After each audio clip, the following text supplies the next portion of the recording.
What's going on, PE108? Welcome back to week 8. We have one more week of lectures, and then I'll give you guys a week off, or I'll give you guys 2 weeks to work on your final and do your retesting that we did at the beginning of the quarter. Today's 2 topics are going to be related to injury. We have how to deal with an injury when it happens, and then we also have the phases of healing and how to expect the healing process to go, how long things take, stuff like that. There's an old acronym that we like to use called RICE, and that's specifically tailored for when an injury just happens. So say you're out with your buddies playing flag football or ultimate frisbee, what have you, and you roll your ankle. What should you do? Well, that's what this acronym is for. So RICE just stands for rest, ice, compression, and elevate. Okay, so as soon as something happens, as soon as you feel something funky happening within that ankle, knee, hip, whatever it may be, we want to immediately stop the activity at hand. We want to ice it to vasoconstrict. That way there's not as much blood flow coming to the area, and to lessen swelling, as well as deal with some pain maintenance or decrease sensation within the area of pain. We want to compress it, so finding some type of sleeve or article of clothing to create a tight wrap around whatever is hurting. That way it decreases your chances of blood pooling and hemorrhaging, and it increases the likelihood of the blood flow to remain normal back towards the heart. And the last one is E, elevate. Obviously, if we are elevating whatever limb or area that is injured above our heart, it's going to be harder for blood to pool in that area, and therefore decreasing your chances of swelling. All right, so that would be the very old saying or acronyms that we would use RICE for. Okay, so again, rest, ice, compression, elevate. If you talk to any old strength and conditioning coach or PE teacher, that's probably what they would tell you. But now we're moving towards kind of a different area of science-based treatment styles that end up being better for us in the long term, especially when it comes to acute injury care. So the new acronym that people are starting to use is MEAT.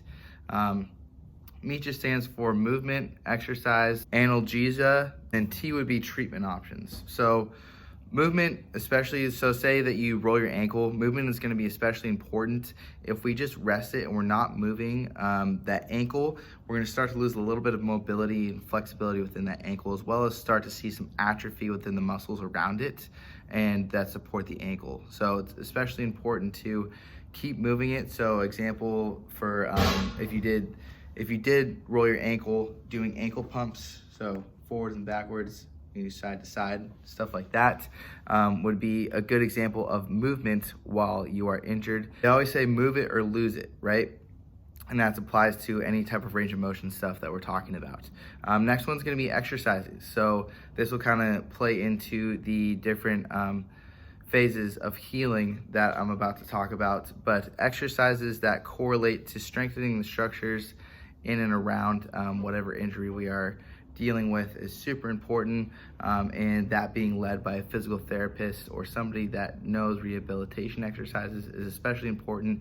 That way we're introducing the right exercises at the right times to promote healing in a faster manner. The next one is going to be analgesics. So being able to find natural painkillers that help you deal with the pain, but also aren't kind of a coping mechanism. For example, I have a client who is a football player. He consistently complains about his shin splints, yet does nothing to really help himself. All he does is take ibuprofen before practices, and in that case, he's not really feeling his shin splints at practice, but he wonders why it keeps getting worse and worse. Well, it's because he's kind of masking it with those 4 ibuprofens that he's taking before practice. So finding natural ways to do that. So like turmeric obviously has some good effects. CBD has been proven with no THC to have some an opioid response in the brain to kind of distract from the pain. And there's also like passive modalities such as e-stim. So e-stim is like little pads that you put in or around the injury, and it basically is a pain distraction method. So it blocks your body's pain signal from going up your brain, and it kind of distracts you with this little buzzing caused by electricity around that area. And then the T, so treatment style, being able to see a physical therapist or get a referral to go see a physical therapist is going to be super important, especially if you're an athlete and want to return to sport in a quick way. I mean, I've been working in a physical therapy clinic for about 2.5 years, and it's been one of the most rewarding experiences of my life. It's the reason why I want to become a physical therapist, actually. But seeing a specialist, especially within the area that you're working in, and somebody that knows what they're doing, when to prescribe certain exercises that correlate with the different phases of healing, again, is going to be super important. Another thing I'll add onto this as well, we can kind of get into the heat versus ice debate for a while here, but the heat is going to be actually more important. It promotes, just like movement, it promotes blood flow, nutrient-rich blood flow to the area, therefore providing more healing properties than ice itself. Ice actually vasoconstricts, it decreases blood flow to the area, therefore you're not getting all that nutrient-rich blood into the area, and it's actually been proven that if you leave ice on for long enough, it can actually cause cell death, which is the opposite of what we're trying to do when we're trying to heal those structures. So that'd be one thing I'd add on to this whole MEAT acronym. But again, to go over MEAT just means movement, exercise, analgesics, and treatment styles or treatment options. So keep that in mind next time you're feeling a little tweak, and if you have any more questions about PT or anything related to it, feel free to reach out to me. Next, we're going to talk about the 4 phases of healing, okay?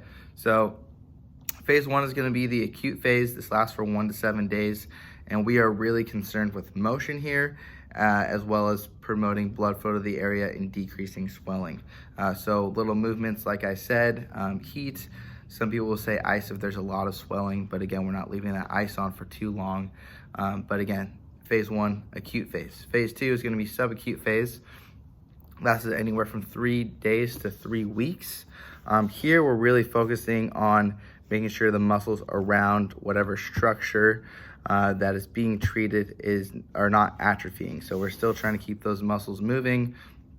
Maybe play around with a little eccentric loading, stuff like that. We're also trying our best to work on pain management and how to work around the pain that we are experiencing. Phase 3 is going to be the remodeling phase. This is where we're trying to lay down new tissue. Again, probably increasing the functional movements that we've been going through, getting into more foundational movement patterns, and seeing those structures actually have some change, building some strength, building a little bit more mobility and strength within those certain structures. And then phase 4 is going to be the functional phase. So maybe getting back to about 80% of where we were at before, and seeing a lot of structural changes, feeling better, moving better, but we're still not quite to that 100% yet, but we're moving more towards that. So a functional phase, for example, would be we were dealing with an athlete with some type of knee issue, okay? Whether that be patellofemoral pain, stuff like that, or some type of tear within the quad. They would probably be restricted as to how often they're doing plyometric training. So being able to slowly introduce more and more plyometric training to get them to return to sport. Again, that goes more towards the functional phase of our recovery. So hopefully all that made sense. I know it's a little bit confusing, but that gives you a good idea on how to recover from an injury. Injuries happen. It's part of the learning process. It means you're pushing yourself, but also we want to make sure that we're pushing ourselves in the right ways. I've dealt with injuries in terms of my weightlifting competitions and all that stuff. It happens. We just have to learn how to deal with it. You learn from those mistakes or maybe improper movement patterns that you're seeing, and it eventually all catches up to you, right? But you want to be smart in your movement patterns. You want to be smart in your training, but sometimes, again, injuries just happen. And they're a time to take a step back, reflect on what we were doing previously, and take that as a lesson and move forward. All right, so I hope you guys have a good week 9. I'll keep in touch. Have a good Thanksgiving break, and I'll see you next week.